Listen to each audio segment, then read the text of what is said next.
మహారాష్ట్ర రాజకీయాలు, మహారాష్ట్ర ప్రజలు కోల్పోయారు. దీనికి సంబంధించిన పూర్తి అప్డేట్స్ ఇన్ డీటెయిల్ మా ప్రతినిధి శివ అందించడానికి సిద్ధంగా ఉన్నారు. శివ, చెప్పండి.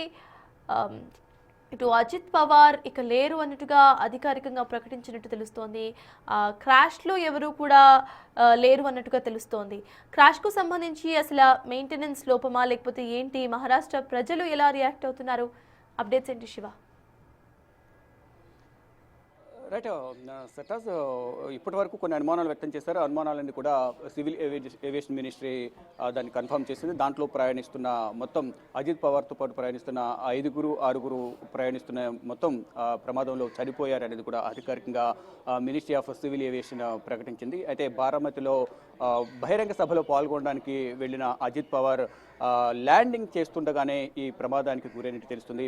ప్లేన్ ల్యాండ్ అయిన వెంటనే మంటలు చెలరేగిన వెంటనే ఆ మంటల్లోనే వారంతా కాలిపోయినట్లుగా కూడా అధికారికంగా ధృవీకరించింది పౌర విమానయాన శాఖ. అయితే ఇప్పటి వరకు కూడా అంటే కొంత గాయాల పాలయ్యారు, ఆసుపత్రికి తరలించారు, ట్రీట్మెంట్ అందిస్తున్నారు అనేది ఒక హోప్ అయితే ఎన్సీపీ ప్రజలకు, అజిత్ పవార్ వర్గానికి అయితే కొంత హోప్ అయితే ఉంది. కానీ ఇప్పుడు అధికారికంగా సివిల్ ఏవియేషన్ మినిస్ట్రీ అంటే ప్రమాద తీవ్రతను బట్టి కూడా దాంట్లో ఎవరు ప్రాణాలతో మిగిలి ఉండరు అని అందరూ కూడా భావించినప్పటికీ కూడా ఎక్కడో కొంత ఆశ అయితే అజిత్ పవార్ వర్గంలోనూ కొంతమంది ప్రజలైతే ఆశాభావం అయితే వ్యక్తం చేశారు. కానీ అంత పెద్ద ప్రమాదం జరిగిన నేపథ్యంలో అంటే ఒక్కసారిగా ఫ్లైట్ ల్యాండ్ అయ్యే సమయంలో ఎంతో అదుటుగా అది ల్యాండ్ అవుతుంటుంది, ఎంతో అదురుతూ ఉంటుంది. కానీ ఒక్కసారిగా ల్యాండ్ అయ్యే సమయంలో ల్యాండ్ అవ్వడం, అది క్రాష్ ల్యాండ్ అవ్వడం, అందులో ఒక్కసారిగా మంటలు రావడంతో మంటల్లోనే అజిత్ పవార్ గాని ఆయనతో ప్రయాణిస్తున్న సహచరులు కూడా మృతి చెందినట్లుగా కూడా అధికారికంగా సివిల్ ఏవియేషన్ మినిస్ట్రీ ప్రకటించింది. కరెక్ట్ శివ, ప్లేన్ క్రాష్ అయిన సీన్స్ మనం విజువల్లో చూస్తున్నాము. మొత్తంగా కూడా ఒక బే గ్రౌండ్ కనిపిస్తోంది. అది ప్లేన్కి సంబంధించిన ల్యాండింగ్కు సంబంధించిన స్పాటేనా, లేకపోతే అజిత్ పవార్ కోసం ప్రత్యేకంగా ఏమైనా ల్యాండింగ్కు సంబంధించి ప్రత్యేకంగా ఏమైనా ఏర్పాట్లు చేశారా? కింద ల్యాండ్ సరిగా లేకపోవడం కారణంగా సైతం ఇటువంటి ప్రమాదం చోటు చేసుకునే అవకాశాలు ఉంటాయి. సో దానికి సంబంధించి సివిల్ ఏవియేషన్ మినిస్ట్రీ ఏం చెప్తోంది? రైట్, అక్కడ చూస్తున్న ప్రాంతాన్ని చూస్తే కనుక మీరు అన్నట్లుగా అది ల్యాండింగ్ ప్రాంతమా లేదా సపరేట్గా ఏర్పాటు చేశారనే అనుమానాలు అయితే వ్యక్తమవుతాయి. కానీ పక్కన ఒక రోడ్డు మార్గం లాగా కనిపిస్తోంది.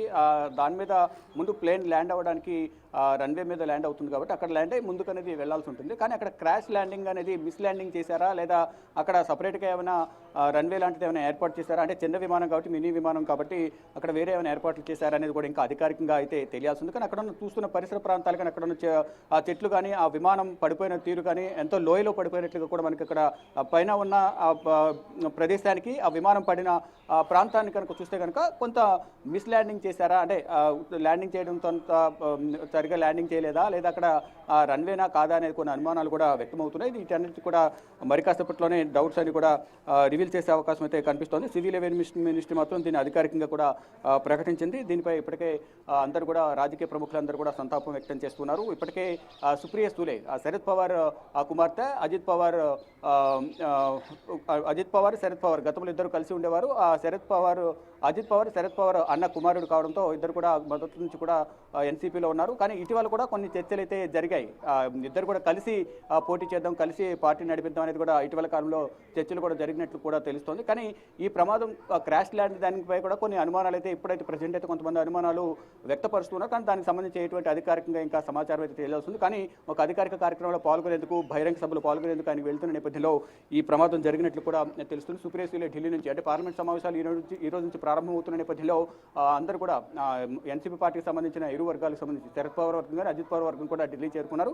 అయితే ఈ ప్రమాదం జరిగిన వెంటనే విషయం తెలుసుకున్న వెంటనే సుప్రియ సూలే, మరోవైపు అజిత్ పవార్ భార్య కూడా ఈ బారామతికి బయలుదేరారు. ఢిల్లీ నుంచి సుప్రియ సూలే, అక్కడ మహారాష్ట్ర నుంచి సునేత్ర పవార్, వీరంతా కూడా ఇటు మహారాష్ట్ర, మరోవైపు బారామతి ప్రాంతానికి డెడ్ బాడీ ఎక్కడైతే హాస్పిటల్ తరలించారో అక్కడికి వెళ్లేందుకు కూడా ఢిల్లీ నుంచి బయలుదేరినట్టు కూడా తెలుస్తోంది. మొత్తంగా చూసుకుంటే ఈ ప్రమాదం అనేది మొత్తం అందరి రాజకీయ వర్గాల్లో విషాద ఛాయలు నింపింది. ఇటు కుటుంబ సభ్యులు కూడా తీవ్ర కన్నీటి పర్యంతం అవుతున్నారు. అంటే ఇద్దరి మధ్య విభేదాలు ఉన్నప్పటికీ, శరద్ పవార్కు అజిత్ పవార్కు మధ్య విభేదాలు ఉన్నప్పటికీ కూడా కలిసికట్టుగా అధికారిక కార్యక్రమాల్లో పాల్గొనకపోయినప్పటికీ కూడా ఇటు కుటుంబ సభ్యులు నిర్వహించిన శుభకార్యాల్లో అందరూ పాల్గొనేవారు. ఇక రాజకీయాలు వేరు, కుటుంబం వేరు అనేది కూడా వారు భావించి ఇటు కుటుంబ కార్యక్రమాల్లో శుభకార్యాలు పాల్గొనేవారు. అయితే ఇటీవల కాలంలో రెండు పార్టీలు కలిపి ముందుకు తీసుకువెళ్లాలని కూడా చర్చలు కూడా జరిగినట్లు కూడా తెలుస్తుంది. గతంలో 1991 నుంచి కూడా ఆయన శరద్ పవార్ ఏర్పాటు చేసిన పార్టీ ఏదైతుందో ఎన్సీపీ, పార్టీలో కొనసాగుతూ ఉన్నారు.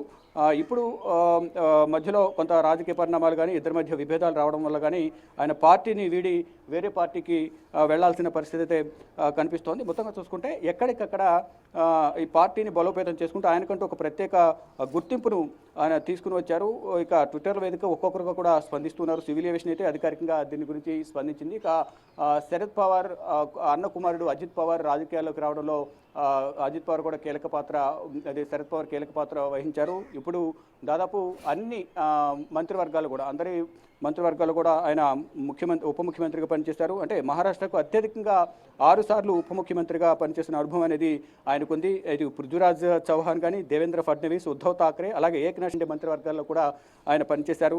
ఇక 2023లో శరద్ పవార్ నేతృత్వంలో ఎన్సీపీ నుండి ఆయన విడిపోయి సపరేట్గా పార్టీ పెట్టుకున్నారు. సపరేట్గా ఎన్నికల గుర్తును కూడా ఆయన సంపాదించుకున్నారు.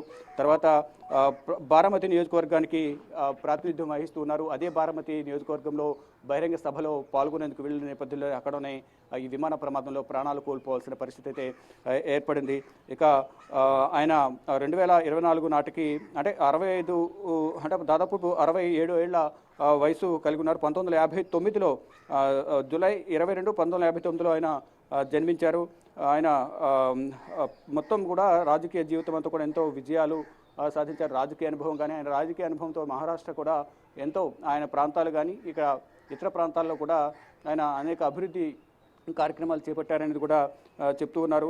అంటే ప్రముఖ రాజకీయ నాయకుడు, ఎంతో కాలంగా అందరి మన్ననలు పొందిన శరద్ పవార్ అన్న కుమారుడు అజిత్ పవార్ మృతి పట్ల అటు వారి కుటుంబ సభ్యులు కానీ ఆయన అభిమానులు, రాజకీయ ప్రముఖులు కానీ ఆయనతో సత్సంబంధాలు కలిగి ఉన్న ప్రతి ఒక్కరు కూడా తీవ్ర మనోవేదనకు ఆవేదనకు గురవుతూ ఉన్నారు. అంటే ఒక ప్రభుత్వ కార్యక్రమాల్లో అంటే బహిరంగ సభలో పాల్గొనడానికి వెళ్ళిన సందర్భంలోనే ఈ తుది శ్వాస విడవడం అనేది కూడా అందరూ కూడా జీర్ణించుకోలేకపోతున్నామంటూ కూడా ఆయన అభిమాన వర్గం ఎవరైతే ఉన్నారో సహచరులు కానీ ఇటు పార్టీ అభిమానులు కానీ కార్యకర్తలు ఎవరైతే ఉన్నారో వారందరూ కూడా కన్నీటి పర్యంతం అవుతూ ఉన్నారు. ఎక్కడో కొంత ఆశ ఉంది కానీ ఇంత పెద్ద ప్రమాదం జరగడం అంటే ప్రమాద తీవ్రతను బట్టి ముందు అందరూ కూడా అంచనా వేశారు. ఎక్కడో చిన్న హోప్ ఉంది, బ్రతుకుతారని ఎటువంటి అధికారిక ప్రకటన ఇప్పటివరకు చేయలేదు కాబట్టి అని అందరూ భావించారు. కానీ సివిల్ ఏవియేషన్ మినిస్ట్రీ అధికారికంగా ప్రకటించింది. దాంట్లో ప్రయాణిస్తున్న వారందరూ కూడా మృతి చెందినట్లు కూడా చెప్తున్నారు. ఇక ఇప్పటికే ఆ ప్రమాదం జరిగిన ప్రాంతానికి కానీ మరోవైపు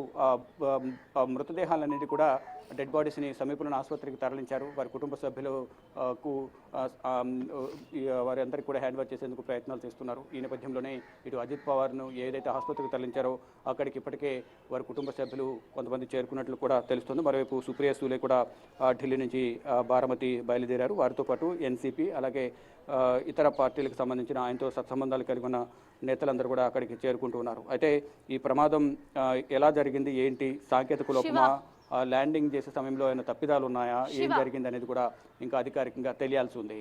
సటాస్ కరెక్ట్. సో బారామతి ఎయిర్పోర్ట్లో క్రాష్ ల్యాండింగ్ అనేది ఇందాక మీరు చెప్పినట్టు ఫాల్స్ ల్యాండింగ్ ఏమైనా చోటు చేసుకుందా అనేది major question. At the same time సాంకేతిక లోపం, ప్రైవేట్ ఇటు స్టేట్కు సంబంధించిన ఒక ప్రైవేట్ చార్టర్డ్ ఫ్లైట్ కనుక దానికి సంబంధించి ఇటు చార్టర్ ఫ్లైట్కు సంబంధించిన కంపెనీ ఏమైనా స్పందించే అవకాశాలు ఉన్నాయనుకోవాలా? బ్లాక్ బాక్స్ ఎప్పటి వరకు ఇటు ఏవియేషన్ మినిస్ట్రీ తీసుకునే అవకాశం ఉందనుకోవాలి? రైట్, ఒక్కొక్కటికి కూడా దీనికి సంబంధించి దర్యాప్తు కొనసాగే అవకాశం అయితే కనిపిస్తుంది. ముందుగా వారి ప్రమాదం జరిగిన వెంటనే వారిని ప్రాణాలు రక్షించే క్రమంలో అందరూ కూడా ముందు దానిపైన దృష్టి సారించారు. దానిలో భాగంగా వారందరినీ కూడా ఆసుపత్రికి తరలించినప్పటికీ కూడా సంఘటనా స్థలంలోనే వారందరూ చనిపోయారు అనేది ముందుగా కొంత సమాచారం అయితే అందుతుంది. కానీ దానికి సంబంధించి ఎటువంటి అధికారిక ప్రకటన అంటే ముందు ఆసుపత్రికి తీసుకెళ్లిన తర్వాత ట్రీట్మెంట్ ఇచ్చిన తర్వాత బ్రతికే ఛాన్సెస్ ఉండే అవకాశం ఉంది అనేది కూడా వారు భావించి దానికి సంబంధించి ఆసుపత్రికి తీసుకెళ్లిన తర్వాత అధికారికంగా వారందరూ కూడా వైద్యులు ధృవీకరించిన తర్వాత వారి కుటుంబ సభ్యులకు అటు అధికార యంత్రాంగానికి సమాచారం ఇచ్చిన తర్వాత వారు సివిల్ ఏవియేషన్ డిపార్ట్మెంట్కు సమాచారం ఇచ్చారు. వారు అధికారికంగా ఈరోజు ప్రకటించారు. అయితే దాంట్లో బ్లాక్ బాక్స్, మీరు అన్నట్లుగా దాంట్లో బ్లాక్ బాక్స్ ఉంటుంది. దాంట్లో సమాచారం కూడా సేకరించే అవకాశం అయితే కనిపిస్తుంది. సమాచారం అయితే కనిపిస్తుంది. అంటే ముందు దాంట్లో ఎంతవరకు ఏం జరిగింది, ప్రమాదం జరిగే సమయంలో అటు అజిత్ పవార్ కానీ ఆయనతో పాటు ప్రయాణించిన వారు కానీ పైలట్ కానీ ఏమైనా మాట్లాడారా, ప్రమాదం జరిగే సందర్భంలో అటు ఏటీఎస్ ఎయిర్ ట్రాఫిక్ కంట్రోల్కు ఏమైనా సమాచారం అందించారా ప్రమాదం జరిగే సమయంలో అనేది కూడా తెలియాల్సి ఉంది. ఏదైతే దీనికి సంబంధించి అందరూ కూడా బ్లాక్ బాక్స్ పైన అందరూ దృష్టి సారించారు. మీరు అన్నట్లుగా ఇప్పుడు బ్లాక్ బాక్స్లో ఏమైంది, ఏం మాట్లాడారు, ప్రమాదం జరిగే సమయంలో వారు ఏమైనా మాట్లాడారా ఏటీఎస్తో కానీ ఏటీసీతో కానీ మరోవైపు ఇతర వారు ఏమైనా మాట్లాడుకున్నారా ఏంటి అనేది కూడా దాంట్లో రికార్డ్ అయ్యే అవకాశం అయితే కనిపిస్తుంది. దాంట్లో ఉన్న సమాచారం మేరకు అధికారికంగా అసలు ప్రమాదానికి గల కారణాలు ఏంటి అనేది కూడా తెలిసే అవకాశం అయితే కనిపిస్తుంది. ప్రజెంట్ అయితే దాంట్లో శిథిలాలను కూడా తొలగిస్తున్నారు. ఆ బ్లాక్ బాక్స్ను అధికారులు ఇటు ఫోరెన్సిక్ టీం కానీ ఇటు ఏవియేషన్ డిపార్ట్మెంట్ సంబంధించిన అధికారులు అక్కడ చేరుకునే బ్లాక్ బాక్స్ను స్వాధీనం చేసుకున్న తర్వాత దాంట్లో నిక్షిప్తమై ఉన్న సమాచారం ఏదైతుందో దాన్ని అధికారికంగా దాని నుంచి తీసుకున్న తర్వాత అధికారులతో చర్చించిన తర్వాత అధికారికంగా దాన్ని ప్రకటించే అవకాశం అయితే కనిపిస్తుంది. కానీ ఈలోపు ఇటు అజిత్ పవార్కి సంబంధించిన అంత్యక్రియలు కానీ ప్రమాదానికి గల కారణాలు ఏంటి అనేది వివిధ కోణాల్లో కూడా దీన్ని దర్యాప్తు చేసే అవకాశం అయితే కనిపిస్తోంది. ఇటు కుటుంబ సభ్యులు అయితే తీవ్ర ఆవేదన వ్యక్తం చేస్తున్నారు, కన్నీటి పర్యంతం అవుతున్నారు. ఇటు సుప్రీసులు ఇప్పటికే ఢిల్లీ నుంచి భారమతి బయలుదేరి వెళ్ళారు. అజిత్ పవార్ కూడా ఇటు సంఘటన స్థలానికి అంటే ప్రమాదం జరిగిన ప్రాంతం నుంచి ఆసుపత్రికి తరలించారు కాబట్టి మృతదేహాలను అక్కడికి చేరుకుంటున్నారు ఒక్కొక్కరు. ఇటు ఎన్సీపీ కార్యకర్తలందరూ కూడా ఒక్కొక్కరిగా ఆసుపత్రికి చేరుకుంటూ ఉన్నారు. అక్కడికి వెళ్ళి తమ అభిమాన నేతను చూసేందుకు అందరూ కూడా కన్నీటి పర్యంతమవుతూ కూడా అక్కడికి సంఘటనా స్థలానికి మరోవైపు కొంతమంది ఆసుపత్రికి వెళ్తూ ఉన్నారు. అయితే దీనికి సంబంధించి ఇప్పటికే సివిల్ ఏవియేషన్ ఒక ప్రకటన విడుదల చేసింది కాబట్టి మరోవైపు ఇటు దీనికి సంబంధించిన బ్లాక్ బాక్స్ సంబంధించిన దానిలో నిక్షిప్తమైన సమాచారాన్ని కూడా సేకరించేందుకు బ్లాక్ బాక్స్ని కూడా ఇటు అక్కడ ఉన్న విభాగం ఏవియేషన్ విభాగం కానీ ఫోరెన్సిక్ టీమ్ కానీ వీరంతా కూడా వాటిని బ్లాక్ బాక్స్ను స్వాధీనం చేసుకుని దాని నుంచి సమాచారం సేకరించే అవకాశం అయితే కనిపిస్తోంది. ప్రజెంట్ అయితే మృతదేహాలన్నీ కూడా ఆసుపత్రిలో ఉన్నాయి. ఆసుపత్రిలో ఉన్న నేపథ్యంలో కుటుంబ సభ్యులు మరోవైపు అభిమానులు అందరూ కూడా ఒక్కొక్కరిగా అక్కడికి చేరుకుంటూ ఉన్నారు. ఇక మొత్తం విజువల్స్ అన్నీ కూడా హృదయ విదారకంగా అంటే వెంటనే ఫ్లైట్ క్రాష్ ల్యాండ్ అయిన వెంటనే ఒక్కసారిగా మంటలు వ్యాపించాయి. ఈ నేపథ్యంలోనే ఆ మంటల్లోనే వారంతా కాలిపోయినట్టు కూడా తెలుస్తుంది. అంటే ముంబై భారత్ అంటే చార్టెడ్ ప్లేన్ అది చార్టెడ్ ప్లేన్లో వెళ్ళారు. ఉదయం 8:45 సమయంలో ఈ ప్లేన్ అనేది క్రాష్ అయినట్లుగా కూడా తెలుస్తోంది. ఇంకా దీనికి సంబంధించి ఇంకా మరిన్ని సమాచారం తెలియాల్సి ఉంది. మరింత సమాచారం అయితే డీజీసీఏ కూడా director general of civil aviation కూడా దీనికి సంబంధించి ఇంతకుముందు చెప్పినట్లుగా 5 చనిపోయారు. అంటే ఎవరైతే అజిత్ పవార్ ఉన్నారో అజిత్ పవార్తో పాటు మరో 4 మొత్తం 5 చనిపోయారు అనేది కూడా చెప్తూ ఉన్నారు. ఇంకా దీనికి సంబంధించి ఇంకా అధికారికంగా సమాచారం అయితే తెలియాల్సి ఉంది. అంటే అజిత్ పవార్తో పాటు మొత్తం దీంట్లో ఉన్న వారి ప్రయాణికుల వివరాలు కూడా ఇంకా తెలియాల్సింది. ఎవరెవరు వెళ్ళారు, అధికార యంత్రాంగమా, ఇంకా వారితో పాటు ఉన్న పార్టీలో కీలక నేతలు ఎవరైనా ఆయనతో పాటు జర్నీ చేశారా ఏంటి అనేది కూడా ఇంకా తెలియాల్సి ఉంది. అయితే ఇప్పటికే వారి అభిమానులందరూ కూడా సంఘటన స్థలానికి కొంతమంది వెళ్ళారు, మరి కొంతమంది ఆసుపత్రికి వెళ్ళి ఆయన చూసేందుకు వెళ్తున్నారు, మరి కొంతమంది వారి కుటుంబ సభ్యులను పరామర్శించేందుకు వారింటికి చేరుకుంటున్నారు. ఎప్పటికప్పుడు పరిస్థితులను శరద్ పవార్ పర్యవేక్షిస్తూ ఉన్నారు. సుప్రీ సూలే కానీ శరద్ పవార్ కుటుంబ సభ్యులందరూ కూడా అజిత్ పవార్కు సంబంధించిన విషయాలను ఎప్పటికప్పుడు అక్కడ అంటే ఆయన చనిపోయినప్పటికీ కూడా ప్రమాదానికి గల కారణాలు ఏంటి అనేది కూడా వివరాలు సేకరిస్తున్నారు. ఎవరెవరు ఆయనతో పాటు వెళ్ళారనే డీటెయిల్స్ కూడా వారి కుటుంబ సభ్యులు అజిత్ పవార్ కుటుంబ సభ్యులు కూడా సేకరిస్తూ ఉన్నారు. ఇక ఇంతకుముందు చెప్పినట్టుగా సుప్రీసులే సంఘటనా స్థలానికి వెళ్ళారు. వారితో పాటు మరికొంతమంది ఎంపీలు కూడా అక్కడికి వెళ్ళినట్టు కూడా తెలుస్తోంది. ఇక రాజకీయ జీవితం విషయానికి వస్తే మహారాష్ట్రలో అత్యధిక సార్లు ఉప ముఖ్యమంత్రిగా పనిచేసిన అందరి ముఖ్యమంత్రులుగా ఇటు పృథ్వీరాజ్ చౌహాన్ కానీ, మరోవైపు శివసేన షిండే, మరోవైపు ఇటు దేవేంద్ర ఫడ్నవీస్ వీరందరి క్యాబినెట్లలో ఉప ముఖ్యమంత్రిగా ఆయన పనిచేశారు. మరోవైపు శరద్ పవార్ మంత్రివర్గంలో కూడా మంత్రిగా పనిచేశారు. రాజకీయంగా కూడా ఆయన మంచి పేరు సంపాదించుకున్నారు అనేది వారి కుటుంబ సభ్యులైతే చెప్తూ ఉన్నారు. అంటే అత్యంత ప్రభావవంతమైన నేతగా ఆయన కొనసాగుతున్నారు. అంటే అజిత్ పవార్ రాజకీయ జీవితం చరిత్ర ఒకసారి మనం చూసుకుంటే కనుక 2024 నుండి మహారాష్ట్ర ఉప ముఖ్యమంత్రి ఎన్సీపీ అజిత్ వర్గం నాయకుడిగా కూడా ఆయన కొనసాగారు. రాజకీయ ప్రస్థానం అనేది 1991లో శరద్ పవార్ నేతృత్వంలోని ఎన్సీపీలో కీలక పాత్ర పోషించారనేది ప్రధానంగా మనకు తెలుస్తోంది. అత్యధిక సార్లు ఇంతకుముందు పృథ్వీరాజ్ చౌహాన్ గతంలో కాంగ్రెస్ హయాంలో పృథ్వీరాజ్ చౌహాన్ కేంద్ర మంత్రిగా వ్యవహరించారు. ఇటు మహారాష్ట్రకు కూడా ముఖ్యమంత్రిగా కూడా పృథ్వీరాజ్ చౌహాన్ వ్యవహరించారు. దేవేంద్ర ఫడ్నవీస్ ఇప్పుడు దేవేంద్ర ఫడ్నవీస్ మహారాష్ట్ర ముఖ్యమంత్రిగా ఉన్నారు. దేవేంద్ర ఫడ్నవీస్ గతంలో ఆయన కూడా మహారాష్ట్ర ఉప ముఖ్యమంత్రిగా కూడా పనిచేశారు. ఇక ఉద్ధవ్ ఠాక్రే, శివసేన ఉద్ధవ్ ఠాక్రే ఎవరైతే ఉన్నారో ఆయన గతంలో ముఖ్యమంత్రిగా ఉన్న సమయంలో ఈయన కూడా ఆయన మంత్రివర్గంలో పనిచేశారు.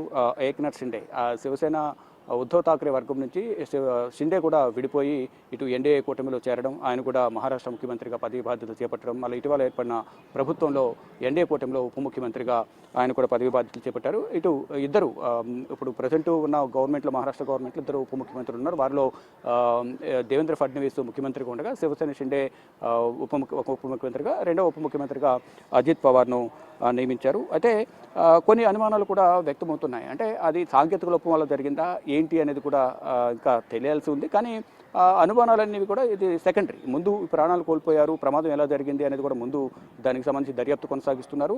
ఇక ఈ అనుమానాలకు సంబంధించి పలు అనుమానాలు వ్యక్తం చేస్తున్నప్పటికీ కూడా, రాజకీయ కారణాలు ఉన్నప్పటికీ కూడా అది ఎంతవరకు నిజం అనేది కూడా ఇంకా అధికారికంగా అయితే తెలియాల్సి ఉంది.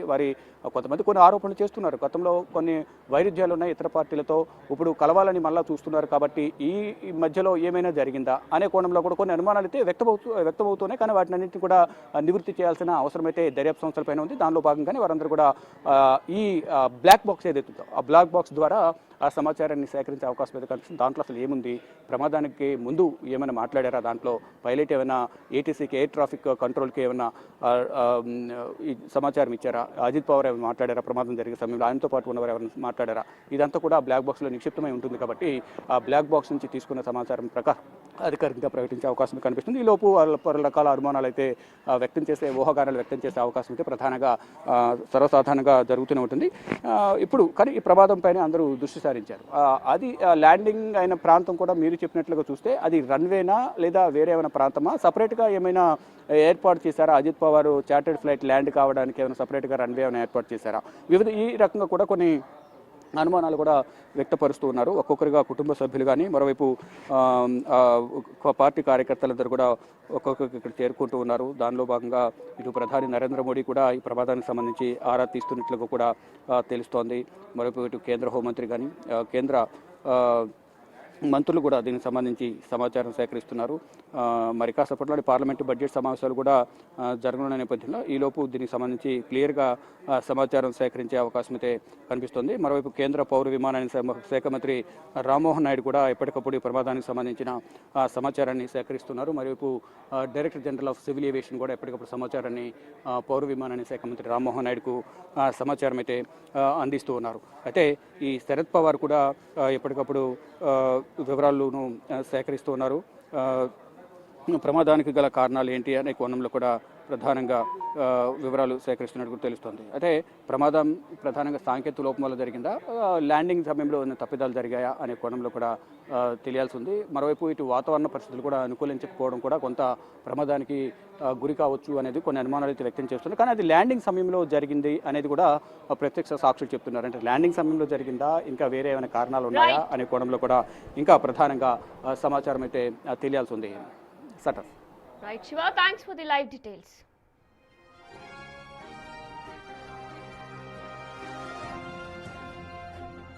మహారాష్ట్ర రాజకీయాల్లో తీరని విషాదం చోటు చేసుకుంది. ఆ రాష్ట్ర ఉప ముఖ్యమంత్రి ఎన్సీపీ కీలక నేత అజిత్ పవార్ విమాన ప్రమాదంలో ప్రాణాలు కోల్పోయారు. ఈరోజు ఉదయం ఢిల్లీ నుంచి తన సొంత నియోజకవర్గమైన బారామతికి వస్తుండగా ఆయన ప్రయాణిస్తున్న చార్టర్ విమానం ప్రమాదానికి గురైంది. బారామతి విమానాశ్రయంలో ల్యాండ్ అయ్యేందుకు ప్రయత్నిస్తుండగా సాంకేతిక లోపం తలెత్తి విమానం ఒక్కసారిగా కుప్పకూలిపోయింది.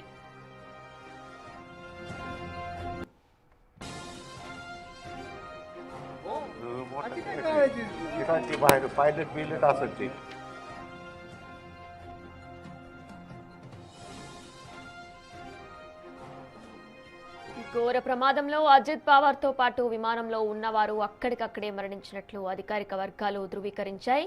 విమానం కూలిన వెంటనే మంటలు చెలరేగడంతో ఎవ్వరూ బయటపడే అవకాశం లేకుండా పోయింది.